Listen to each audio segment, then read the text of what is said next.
bukan hanya ini, banyak juga yang masih ada di Play Store ya. Jadi kita harap ya Kominfo harus benar-benar dicek pinjol ilegal ini. Assalamualaikum warahmatullahi wabarakatuh. Selamat datang kembali dengan saya Bang RG. Sebelumnya saya mengucapkan ribuan terima kasih buat teman-teman yang selalu mensupport channel RG Official. Tidak lupa saya selalu mendoakan semoga murah rezekinya dan dipermudahkan segala urusannya. Amin ya robbal alamin. Di sini saya ingin nanya kepada teman-teman, masih ada nggak yang takut sama semua penekanan-penekanan dari DC pinjol ilegal? Setelah dengan banyaknya saya menginformasikan risiko dan konsekuensi pinjol ilegal, dan banyak juga saya bahas bagaimana cara penguatan mental menghadapi aksi-aksi teroran dari DC pinjol ilegal. Ya, coba tinggalkan komentar. Oke, di sini saya ingin informasikan ya, di bulan Juni ini ada 654 pinjol ilegal yang berhasil ditutup Satgas Waspada Investasi atau Satgas Pasti, dan ada 42 konten penawaran pinjaman pribadi atau PinPri. Mungkin teman-teman ada ketemu ya. Biasanya banyak penawarannya di grup-grup Facebook ya. Itu adalah penipuan semua ya. Biasanya PinPri ini meminta uang administrasi terlebih dahulu ya. Dan teman-teman bisa cek ya, 654 situs pinjaman online ini. Bisa teman-teman cek pinjolnya apa saja ya. Jadi di saat teman-teman gagal bayar di salah satu pinjol yang saya lihatkan ini ya, segera dihapus jika masih ada aplikasinya ya. Yang sudah galbaikan, jangan dibayar lagi. Jangan takut apapun teroran ya dari DC pinjol tersebut. Ilegal. Ini ilegal ya. Kejahatan pinjaman online memang lagi diburu pemerintah, khususnya Satgas Waspada Investasi, jadi tidak perlu takut ya.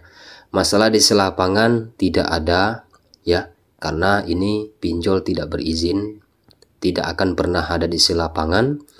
Apalagi masuk B-checking atau slik OJK itu sangat tidak mungkin, karena ini tidak berizin, tidak difasilitasi negara, sehingga segala risiko dan konsekuensi itu ditanggung sama-sama kedua belah pihak ya, baik kreditur maupun debitur. Jadi segera dihapus. Ini banyak sekali aplikasinya ya, ada 654, bahkan ada lagi yang ratusan. Nanti di video selanjutnya saya akan bahas. Nah ini ya, bisa dicek sebanyak 654 ya.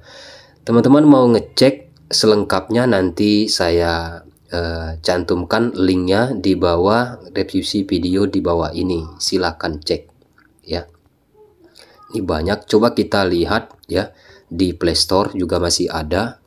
Di sini ada ilegal yang masih ada di Play Store, bahkan yang lain juga. Di sini aplikasi kredit dana EasyCash dari PT Menang Ganda Sentosa. Di sini ini aplikasi mencomot lambang Otoritas Jasa Keuangan ya, dan AFI.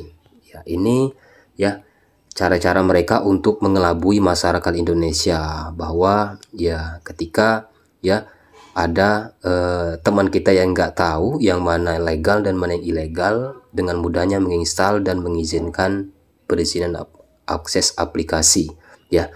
Dari situlah kadang-kadang banyak teman-teman kita yang terjerat pinjol ilegal, tidak mengetahui kelegalitasan pinjol tersebut ya. Bukan hanya ini, banyak juga yang masih ada di Play Store ya. Jadi kita harap ya Kominfo harus benar-benar dicek pinjol ilegal ini ya. Menurut saya malah semakin banyak di Play Store. Ini harus segera dituntaskan, harus segera dihapus semua pinjol ilegal yang ada di Play Store. Seperti ini ya, Rupiah Kilat. Ya, banyak yang masih ada di sini. Jangan hanya memblokir di website saja, di Chrome saja ya. Nah, ini aman cepat juga banyak ya. Jadi buat teman-teman yang masih galbay, segera dihapus aplikasinya ya untuk pinjol ilegal. Baik ilegal manapun ya, siapapun yang terjebak jangan dibayar. Sering saya informasikan ya, karena nggak akan ada jalan penyelesaiannya, tidak akan ada selesai hutangnya, malah semakin banyak ya untuk pinjol ilegal. Dengan banyaknya yang mau gagal bayar di pinjol ilegal dan berani, maka ya pinjol-pinjol, perusahaan pinjol yang ilegal itu akan ya bangkrut sendiri karena banyaknya yang tidak bayar daripada membayar ya. Tapi selagi ada terus yang masih membayar, maka pinjol ilegal akan subur terus, diblokir, akan muncul lagi nama-nama sampul-sampul yang baru. Maka dari itu kompak ya masyarakat Indonesia, jangan bayar pinjol ilegal ya. Lagian juga sudah ada statement resmi dari Kemenpolhukam sekitar 2 tahun yang lalu ya, bahwa Mahfud MD waktu itu ya statementnya jangan bayar pinjol ilegal. Itu kan udah jelas ya. Jadi jangan takut ya. Jika misalnya memang sudah disebar data dari pinjol ilegal, segera klarifikasi ke data kontak daripada harus membayar pinjol ya. Oke, itu saja informasi yang singkat ini. Silakan cek informasi lengkapnya di link yang sudah saya cantumkan di deskripsi video di bawah ini. Itu saja. Assalamualaikum warahmatullahi wabarakatuh.